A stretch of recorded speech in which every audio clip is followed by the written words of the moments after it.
Hello and welcome to Projetez-Vous. We're talking project management honestly in this podcast series dedicated to project management. I'm invité, an experienced project manager and PMO with over 10 years of experience, and I'm also a certified project management professional. I'm actively involved with the French branch of the Project Management Institute, the leading organization in project management. I love sharing my knowledge and helping you in your project management journey. That's why I coach individuals in project management and its related professions. I believe that understanding the intricacies of project management can lead to success in both professional and personal life. Each week in this podcast, we'll explore different aspects and the latest updates in project management. I regularly invite professionals to share their method and experiences on chosen topics. Project management helps structure, coordinate, and control all stages from conception to delivery. Come discover how and reap the benefits with some useful tips. I invite you to subscribe and follow for more content on project management. Hello everyone and welcome to this new episode of Projetez-Vous. Let's approach project management without complexes. I have here with me today Jérôme Vezie, who is a PMO renowned in an American company. I also met him a long time ago in my career and he actually changed a lot of things of me. He gave me some insight to pursue my career, and it's him the reason that I passed my PMP certification and I have this career now, and I can now call myself a PMO and expert in project management. So, hello Jérôme Vezie.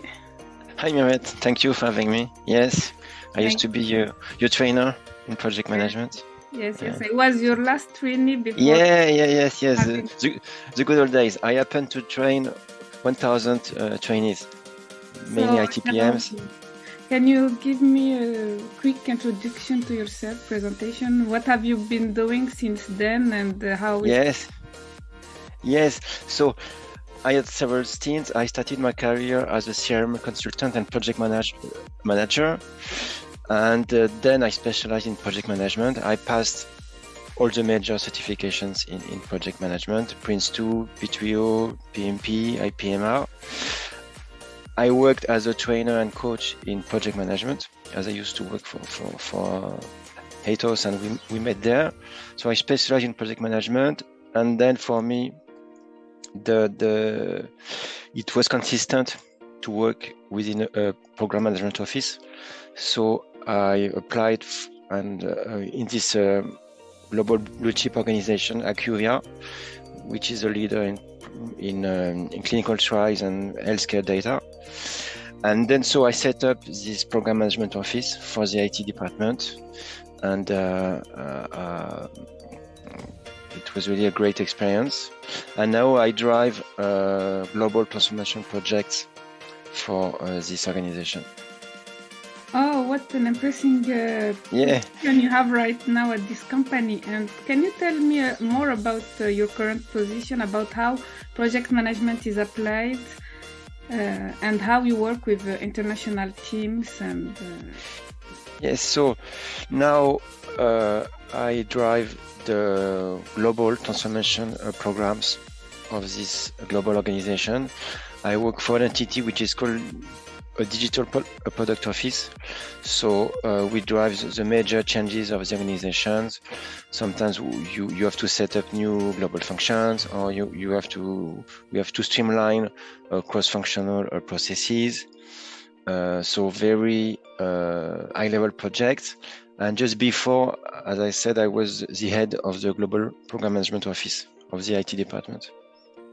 Okay, thank you very much, and thank you for taking a little of your time to explain, to describe to the auditors and to the one listening your career path.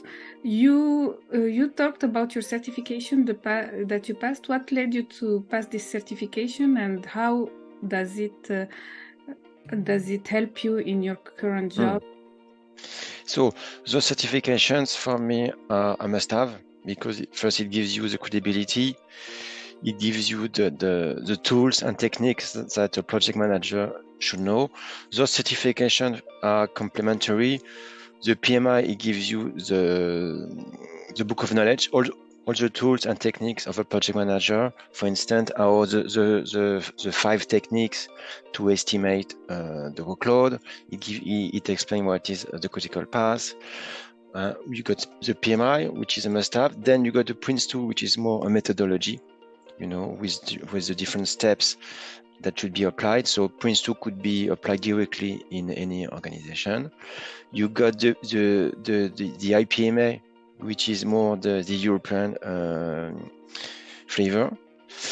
And so I passed, and I even passed the P3O, which is the Prince2 certification for PMO.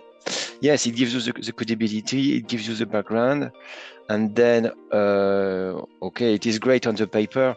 Then the next challenge is, of course, to execute this. So it's a whole different ball game as soon as it has to be applied within an organization.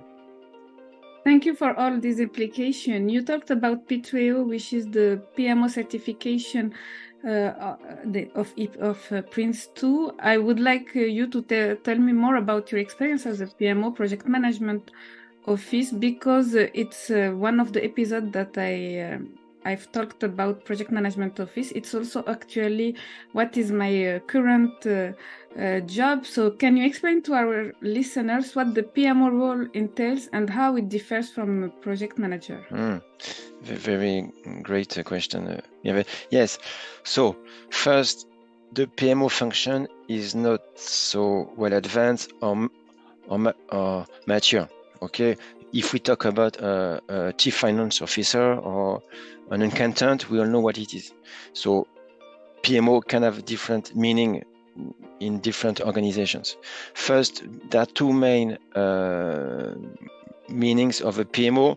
It can be seen as someone who brings support to the project manager, who is there to update the risk registers, the issue registers, who is there to update the PPM tools. Okay, it can be seen in this role of support. It can be seen as well in a role focused on the project assurance. Someone who is there being independent, who is there to control the progress of the projects, because it is human. A manager might tend to hide the delays and slippages. And so it is a best practice to have an independent function to control the green lights of the projects. So it can mean two main functions: a support to bring assistance to the project manager, or a focus on the project assurance role. So there are those 2 roles, and then it depends on the organization. In some organization, the PMO office is the home of IT PMs, so they deliver directly project. It can be more focused on the strategy. It can be there to connect the strategy with execution. It can be more focused on the governance and the methodologies. It can be more focused on the project assurance. So it can be a mixed bag. PMO office. Yeah, thank you very much for this explanation. Indeed, I have almost the same definition. There are many diverse roles in PMO and diverse missions as a PMO. I've also worked on a guide, on French guide with blog gestion projet that is explaining this different variation of the PMO depending on the company and on the organization. So did you encounter some difficulties when you work as a PMO to enforce some standards or to talk to the execution, to the directors or the execution? Yes, a PMO must have the right exposure within the organization. You have to make sure you get the traction, the sponsorship of the upper management. Okay, it is the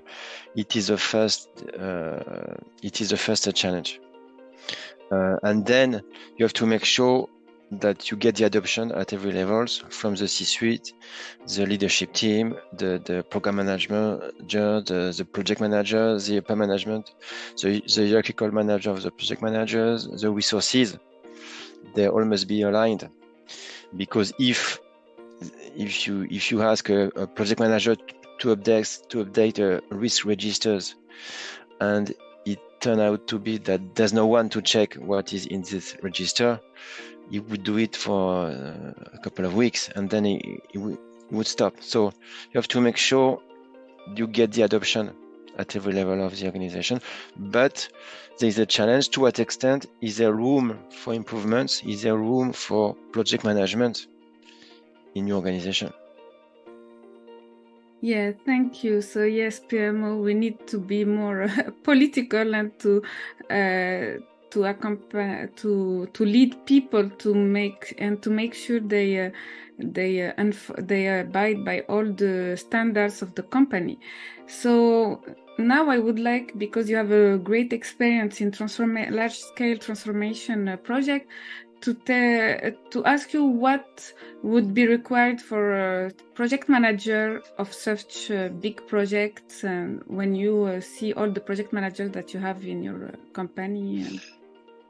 You mean for those global transformations? Okay. Yes, you spot on. That great question. So for those big global transformation projects, what is key is of course to go beyond those local, regional roadblocks, because often when we say global, no one is global in an organization. So you have to go beyond those local pillars, regional pillars, and to make them collaborate together on a global level. Okay, which often is a challenge for those people who are either with a local function or regional function. When you want to talk global, they would tell you, no, I'm not global, I'm US, I'm France, I'm EMEA. So it's really a matter of making them collaborate together, to be able to, we use this word orchestration, to orchestrate at a global level. Okay, thank you. In the project you've led and you managed, which kind of methodology do you apply most of the time, or do you have some scaled framework? Yes, so of course you do your best to define a framework. The focus often should be on the initiation stage. Often it is often the case that project teams skip to some extent the initiation, and they focus directly on the design stage. So while the initiation phase often is key to conduct risk assessment, to build a master schedule, and so on. So the first focus should be on the initiation phase, and then according to the needs of the project teams, you can focus on more on the risk assessment.